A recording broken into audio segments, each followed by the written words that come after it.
In this video, I'm going to attempt to turn the iconic board from Catan into a highly detailed, fully fleshed out virtual world that you can explore yourself. Making anything in 3D is very difficult. It would take months to completely recreate Catan from scratch. But I don't have months, or money for that matter. So the question is, can I create something truly impressive using only assets that I acquired completely for free? No! Oh my God. Let's find out. But first, we need to figure out why this game is so special in the first place. You see, the genius of Catan is that you and your friends have to fight over a finite amount of resources laid out across a map of 19 tiles. Each of those tiles represents one of 5 resources: wood, stone, sheep, brick, and wheat. Some people have different names for them, but these are the 5 biomes that make up the world of Catan. To turn this game board into a world we can explore, I'm gonna be using Unreal Engine. But Unreal Engine is just the sandbox we get to play in. We need to bring in the metaphorical sand from somewhere else. That's why I'll start in Blender with a cylinder? To humans, the top of a cylinder is a circle, but to Blender, it's just a bunch of points with lines between them. But you can tell Blender you want less points, thus making less lines. How many sides in a hexagon? Okay, it is a hexagon. Thanks, geometry. Okay, so we need 6 points for 6 sides. Then I'll just scale it down and give it a bit of a bevel so the edges aren't quite so sharp. The beauty of creating this hexagon this way is that it's mathematically precise, so having it tiled is super easy and satisfying. From there, I just need to separate the top and the bottom. The plan is to have each hex use the same bottom model, but the top will be different. Which brings me to one of the biggest challenges of this build. If you look at every tile in Catan, you'll notice that each biome has a different sense of scale. The wheat tile, for instance, has individual stalks that you can kind of make out. But if you look at the mountain tile, an entire mountain is supposed to fit in the same area. So some of these things will feel larger than others. I have a plan for how to handle this challenge, but we'll have to circle back to that one. In the meantime, let's just get started making our first biome. I'm gonna start with wheat, as it's one of my favorite looking tiles, and I think it'll be good to get things going. If you look at the wheat tile, it has what appears to be like several patches of wheat growing, as well as like an area that's been plowed out or has been already harvested. To make this work, I'm just gonna model the top layer in Blender. I just need to select a few sets of vertices and then offset them in the Z space, creating little mounds for the plowed areas. Then I can just push and pull some of the other areas so it isn't so flat. It's pretty low poly, but I think with all the foliage on top, it really shouldn't matter that much. We can export that and bring it back into Unreal. But now I think it's a good time to introduce you to one of the MVPs of this video, Quixel Megascans.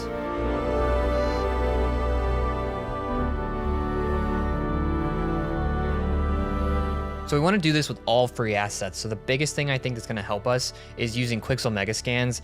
There's so many assets in this library that's going to make it so easy for us to just get really nice looking stuff. So let me just grab this wild grass here from Quixel. We can apply this grass material to our hexagon in Unreal Engine here, and the first thing you'll notice is that it's way too big. That's no problem though. We can just go into the material settings, select this tiling control right here, and scale it way down until it looks about right. This is a good start, but it looks a little bland. This is where things get a little complicated. Okay, so now I have this like grassy texture, but if you look in the reference, there's like sort of like a grass texture, and then there's also this like dirt texture. Basically what I have to do is take 2 separate materials and then combine them together so that I can blend between the 2 of them. Here I'm using the material editor to create sort of a blend material in order to do just that. It's kind of a lengthy process, and I'll link to a really good tutorial down below if this is something you're interested in doing yourself. All right, so we're gonna use the mesh paint mode, and I'm gonna paint on top of this here, and we're gonna paint just in the red channel, and hopefully I'll be able to paint kind of where the tilled earth is, and it's gonna work. Now we can see both dirt and grass on this same tile. From here, I just needed to tweak the color of the grass a little bit to feel a bit more yellow, as if it's wheat that has been flattened or something. Now I think it's time for some models so we can fill this thing out. I scoured the Megascans library and found some plants and a pitchfork. And I found a pretty neat plow for free on Sketchfab. I'll just place a whole bunch of wheat on the tile here, and then remove the wheat from the places where I don't want any wheat. This process is pretty straightforward and it's super quick. The challenge is trying to place things in a way that looks visually appealing while also feeling natural. The rest of the plants were the same thing. I just pulled some more Quixel plants and painted them in where I felt like it was looking good.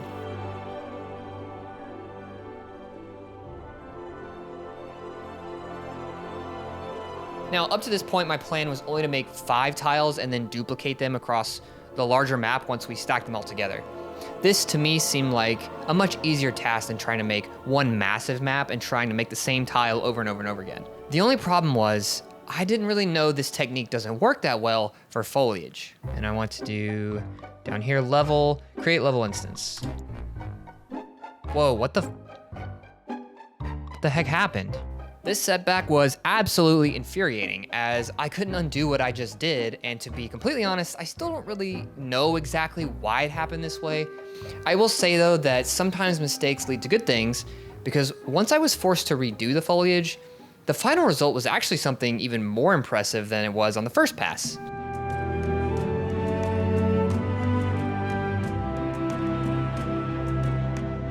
I was pretty happy with how this looked, but I still didn't know how I was going to solve this problem of bringing them all together. For now though, I just needed to press on. It's best not to get bogged down in difficult problems. Sometimes the solutions you need will just reveal themselves. The next thing I wanted to make was the stone or mountain tile. Some people call it ore or stone, but it's basically some rocks with a bunch of foliage around the base. Now, I thought it might be easy to just pull a mountain someone else had already made off of Fab and just like plop that in as a starting point. So that's what I did. And the results were not great. I tried cutting it out so it fit the hex a bit better, but even after doing that, I still wasn't super happy with what I was seeing. And here's where I started to run into that issue of scale that I was talking about. Whoa, okay, so the foliage is tiny, but the animation of the wind that's like in the material is made for like bigger foliage, so I need to like turn that way down. Otherwise, like the whole thing just like waves up and down. It's not right. This helped some, but still the scale wasn't really doing me any favors. This mountain model I used just was meant to be viewed from a distance, so the detail was just kind of off. This is part of the process though. Your first instinct ain't always it. But then I had an idea. Okay, so I know we've leaned on Quixel so far, so I might as well keep leaning on them. They have a lot of really great rocks, and obviously they're not like the size of mountains, but I feel like some of these rocks, if you like kind of mash them together in some way, you might be able to get something that looks like a mountain. Using the original mountain as sort of a reference, I was able to block out the general shape using a couple of large models. Then, to give it the sense that it was an actual mountain and not just a big rock, I can scale those models down and put them toward the base. As you go down the mountain, the rocks just get smaller and smaller, and eventually you get something that looks super nice.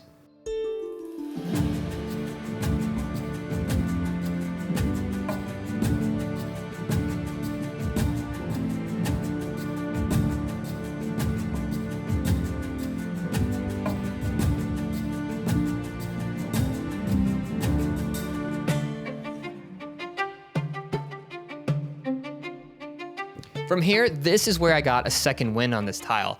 I wanted to give it a nice water feature, so I used Unreal's modeling mode to dig out a bit of a hole for the water to sit in. Honestly, I'm not super familiar with this tool, but I was able to get it to a good place where it felt like it was good enough. After that, it's super easy to just use a plane right below the highest point on the model and then throw a water material on it, and instantly you have this beautiful water effect. I was pretty stoked at this point, so to finish it off, I decided to make this forest down here look thick by adding way more trees and underbrush, and then I just took some more smaller rocks and lined the river with it to give it a nice bit of extra detail so it looked nice up close.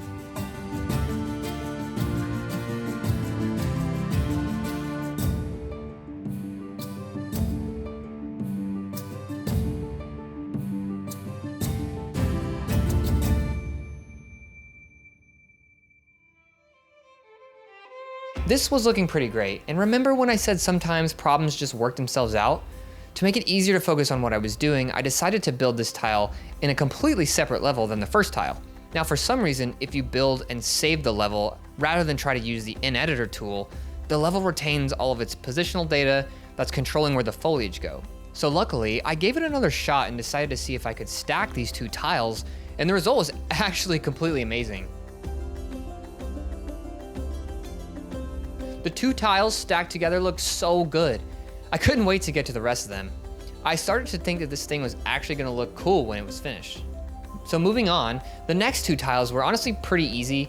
At this point, I had kind of worked out the technique. For the sheep tile, I modeled some of the hills in Blender. Then I just pulled some of these rocky ground models and buried them in the ground. And then used the foliage tool and grass material to make it look grassy. I was struggling a little bit though with getting the grass to look okay. I kind of realized that if you view the grass from above, they don't look quite as good as the trees and wheat do. Up close though, they looked amazing. I was kind of scratching my head on how to solve it, but eventually I ran into a pretty decent solution. You may or may not have seen the Witcher tech demo this year. It looks amazing, but one of the new Unreal Engine features that they released is nanite for foliage. This basically just changes the way the foliage meshes are calculated. The traditional way is to just use LODs or levels of detail, which basically just has the engine render separate models that are lower quality the further away you get. This lets you use the highest res model no matter how far away you are. Once I enabled that, I started getting some really good looking grass. Now, I still needed to make sheep for this tile, but that was something I was going to push until later. For now, let's move on to the woods tile. This tile was basically the same as the others. Model the ground, add a material, add some rivers and trees. The only thing I really did differently on this one was I added a tiny little logging camp using some of the logs I found on Quixel.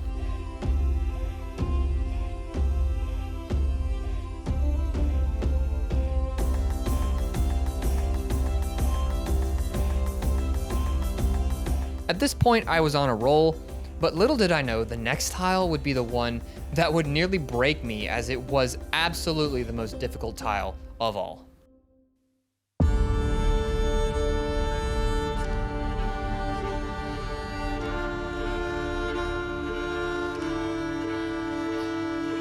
The brick or clay tile is one that is quite a bit different from all the others. If you look at it from above, it kind of looks like the brick mine is built into the side of some rocks. It goes down into the ground as opposed to vertically like all the other tiles. I knew this one would be a bit of a challenge, so I decided to approach it a bit differently. In Blender, I modeled out an area that would drop down and an area that would be built up. The idea was that I could sort of emphasize this sense of depth if I went both ways.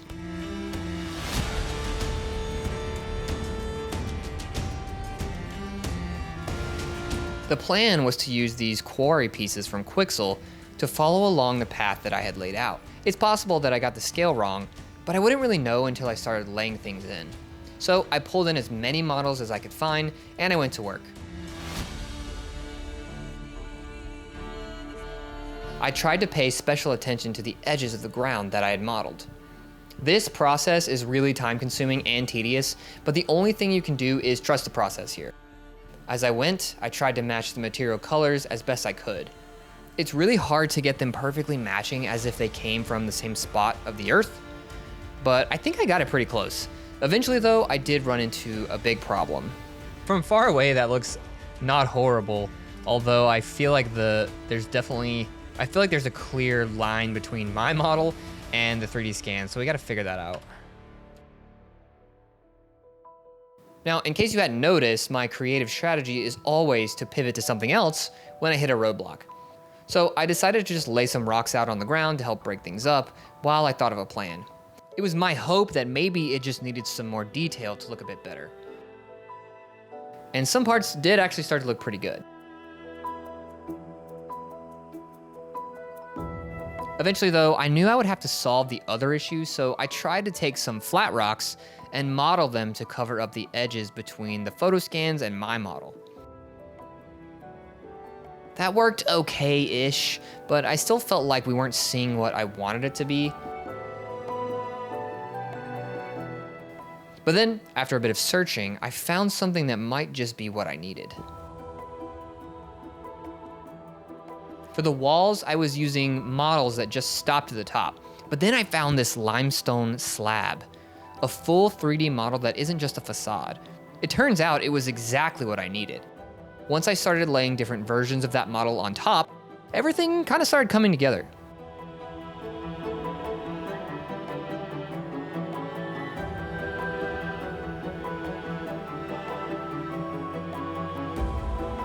At this point, I was finally happy with the rock layout, but I knew I still needed some other pieces to really bring it all together.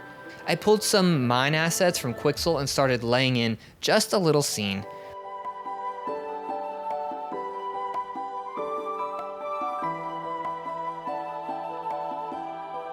I wanted it to feel real, so I tried to imagine what it would be like if there were actually people working in this space. Sometimes it's good to approach things from this perspective. Your props should have a purpose, not just be randomly thrown in there. For the finishing touches on the brick tile, I knew I wanted some scaffolding. There was some really clear imagery of this stuff on the tile art. Okay, Quixel has wood planks, and I've said this before, if you're using Megascans, it's best not to pull one single asset, best to build it out of little smaller assets. Laying these wood planks out added so much detail and was so satisfying.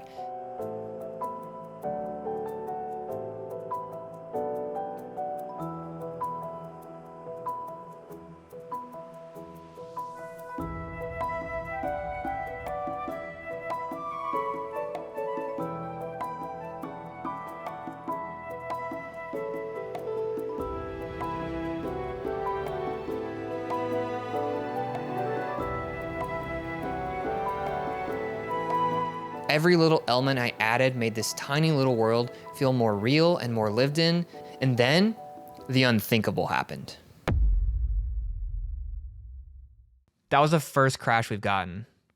Honestly, I guess at this point, I was expecting a crash. Unreal usually crashes like way more than this, so. Dude, what the hell? Where is it? Where's my scaffolding is gone. No! Oh my God. That was like 2 hours of work. I don't know. It's weird because the assets are still there, but it's like the static meshes that the assets were linked to is gone. Like they're not imported. I thought I hit save all before it crashed, but clearly I did not. Yet again, either due to user error or the quirks of Unreal Engine, I was forced to start from scratch on a section that I had already done. And once again, it ended up being actually better because of it. I found some different pieces that I liked even more and reconstructed the scaffolding with these new pieces. And with that, the brick tile would finally be complete, making it my absolute favorite of all the tiles.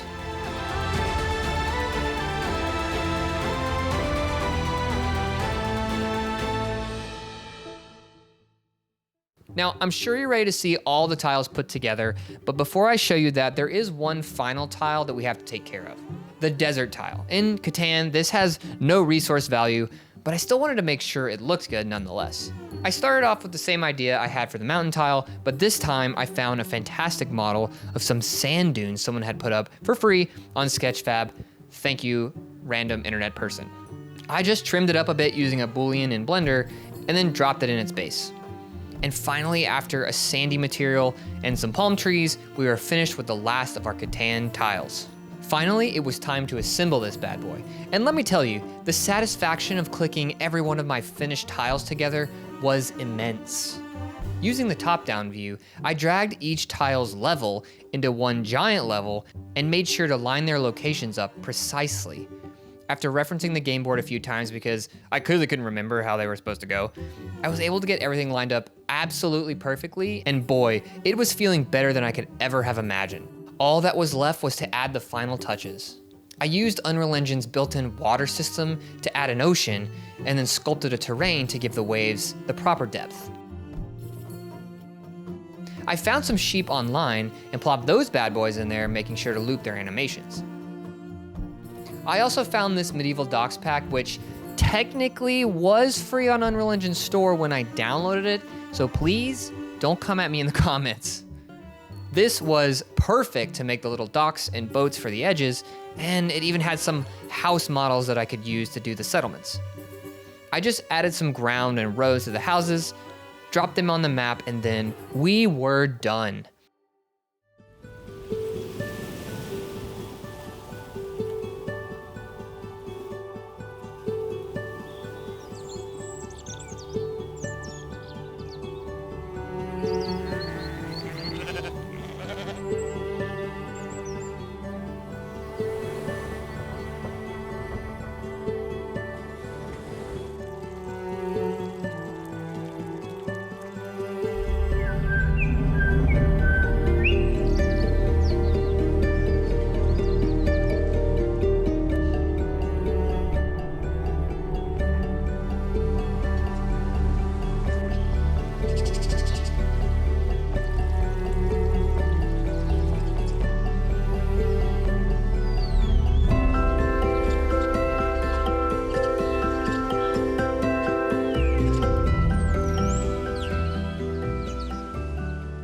Well, folks, I hope you enjoyed going on this journey with me. If you want to download the game for yourself, you can access the playable game file for free by signing up for the free tier on my Patreon. If you want to access the Unreal Engine file itself, you can get that by joining the paid tier. The hope is to make many more videos like this, so any support you can give me goes a very, very long way. Again, thank you guys for watching the video. I'll see you in the next one.